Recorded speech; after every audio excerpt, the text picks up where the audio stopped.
جو ہماری تلاش میں ہے ہم اس کی تلاش میں نکل کھڑے ہیں، اب وہ ہمیں ڈھونڈ رہا ہے ہم اس کو ڈھونڈ رہے ہیں، اب اللہ کرے مل جائیں ایک دوسرے کو۔ ہاں حضرت تلاش کرنا ہے تو کسی اللہ والے کو کرو، تلاش کرنا ہے تو کسی ولی کو کرو، حضرت مل گیا تو زندگی بن جائے گی۔ یہ مولانا روم رحمۃ اللہ تعالی علیہ مثنوی شریف میں بڑی بڑی خوبصورت مثالیں آپ نے دی، اس میں آپ بڑی خوبصورت مثال دیتے ہیں کہ ایک کشتی تھی جو پانی کے بہاؤ کے ساتھ ساتھ بہہ کے جا رہی تھی، اور اس میں 10-15 مسافر بھی بیٹھے تھے جو اپنی منزل کی طرف رواں دواں تھے۔ اس کے پاس ایک لکڑی گزری جو درخت سے ٹوٹ کر دریا میں گری تھی۔ اب تھی تو کشتی بھی لکڑی اور وہ بھی لکڑی۔ آپ فرماتے ہیں زبان حال سے اس لکڑی نے جو صرف ابھی لکڑی تھی اس لکڑی سے پوچھا جو کشتی بن چکی تھی، اسے پوچھنے لگی بھینے برادری دے لحاظ نہ سی دو ایک کیاں، تو ہی لکڑی ہیں میں بھی لکڑی ہاں، لیکن میں ایویں لکڑی ہاں تو بڑی خاص لکڑی ہاں، تیرے تے رنگ ہویا دائے 10-15 بندے بیٹھے نے چنڈیاں لگیاں نے، تیری زندگی دا کوئی مقصد ہے؟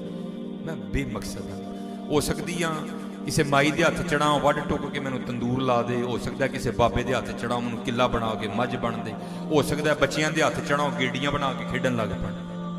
تیرے میرے چ فرق کی ہے؟ تینوں رنگ ہویا ہے جھنڈیاں لگیاں نے بندے تیرے تے بہ کے اپنی منزل دی طرف رواں دواں نے، فرق کی ہے تو ہی لکڑی ہے میں بھی لکڑی، فرق کی ہے دویاں چ؟ تو مولانا روم فرماتے ہیں وہ لکڑی کہ جس کی کشتی بن چکی تھی اس نے اس لکڑی کو جواب دیا جس کا بھی کچھ بھی نہیں بنا تھا۔ انہوں نے کہا بہنے اے برادری دے لحاظ نہ دو ایک ہی ہیں، تو ہی لکڑی ہے میں بھی لکڑی ہاں، تو عام لکڑی ہے میں خاص لکڑی ہاں، فرق صرف اینا ہے مینوں کو کاریگر مل گیا تینوں کاریگر نہیں ملے۔ جے تینوں بھی کوئی کاریگر مل جاتا تیرا بھی کچھ بن جاتا۔ ہاں حضرت اگر کچھ بننا چاہتے ہو تو پھر کاریگر تلاش کرو، پھر کاریگر تلاش کرو حضرت، جے لب گیا تو کچھ بن جاؤ گے حضرت، نہ لبا تے حضرت جی میں تکے کھانڈے نے کھاندے رہو گے، اس لیے کاریگر تلاش کرو، خوب خوب حضرت خوب محنت کرو۔ آپ کبھی کتابیں اٹھا کر دیکھو تو صحیح، ہمارے اکابرین نے کاریگر کی تلاش میں کتنے کتنے بڑے سفر کیے ہیں، انہوں نے کتنے کتنے جوخم اٹھائے ہیں، کتنے کتنے مجاہدے کیے ہیں، کتنی کتنی ریاضتیں کی ہیں۔ میرے ایک بزرگ بڑی خوبصورت بات کہا کرتے تھے، آپ فرمایا کرتے تھے ہمارے بڑے وہ ہیں جنہوں نے لوہے کے چنے چبائے ہیں، ہمارے بڑے کون ہیں جنہوں نے لوہے کے چنے چبائے ہیں، اور اگوں رو کے کہندے ہوندے سن اسی یوں آواں کہ مکھن کھاندے ہیں دند کس دے، مکھن ہی تو ہے حضرت۔ دیکھو تو صحیح کتنے خوبصورت قالین بچھے ہیں حضرت، کتنے خوبصورت بزرگ تمہارے سامنے جلوہ گر ہیں، پھر بھی ہم محنت کرنے کو تیار نہیں ہیں۔ شکر کرو حضرت اس نے کسی آزمائش میں ڈالا ہی نہیں۔ قربان جاؤں حضرت آج ہم قالینوں پر بیٹھ کر بھی اپنی زبانوں کو حرکت دینے کی زحمت نہیں کرتے کہ محفل میں آئے ہیں درود پڑھیں، کیوں نہ پڑھیں حضرت۔ قربان جاؤں حضرت بلال پر جو کوئلوں پر لیٹ کر بھی پڑھا کرتے تھے حضرت، قربان جاؤں حضرت بدر والوں پر جو تلواروں کے سایوں کے نیچے بھی پڑھا کرتے تھے۔ ہمیں تو حضرت اس نے کسی ابھی آزمائش میں ڈالا ہی نہیں، ہم پہ تو ہے ہی بڑی نرمی والا معاملہ، ہم پر تو ہے ہی بڑا کرم اور رحم والا معاملہ۔ تو آپ فرمایا کرتے تھے ہمارے بڑے وہ ہیں جنہوں نے لوہے کے چنے چبائے ہیں، اور ہم وہ ہیں حضرت جن کا مکھن کھاتے ہوئے بھی دانت گھستا ہے۔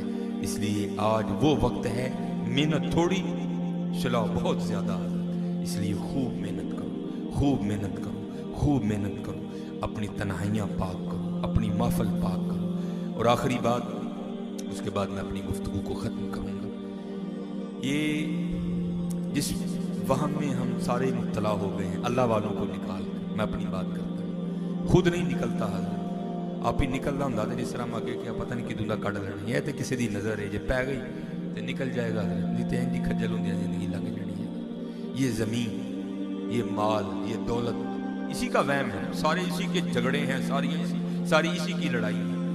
یہ میں پڑھ رہا تھا کل تفسیر میں کہ حضرت موسیٰ کلیم اللہ علیہ السلام کا دور مبارک تھا، تو دو شخص زمین کے ٹکڑے پر آپس میں لڑ پڑے، ایک دعوے دار تھا کہ یہ میرا ہے، ایک دعوے دار تھا کہ یہ میرا ہے۔ اس وقت یہ رجسٹریاں، یہ سمن، یہ کاغذات تو نہیں نہ ہوا کرتے تھے، منہ زبانی باتیں ہوا کرتی تھی۔ اب جب لڑائی نے طول پکڑا تو اہل علاقہ نے کیا کیا، ان دونوں کو پکڑ کر حضرت موسیٰ علیہ السلام کی خدمت میں لے آئے اور آ کر عرض کی آپ اللہ کے نبی ہیں، ان دونوں کے درمیان فیصلہ کر دیں۔ آپ نے فرمایا کیا ہوا؟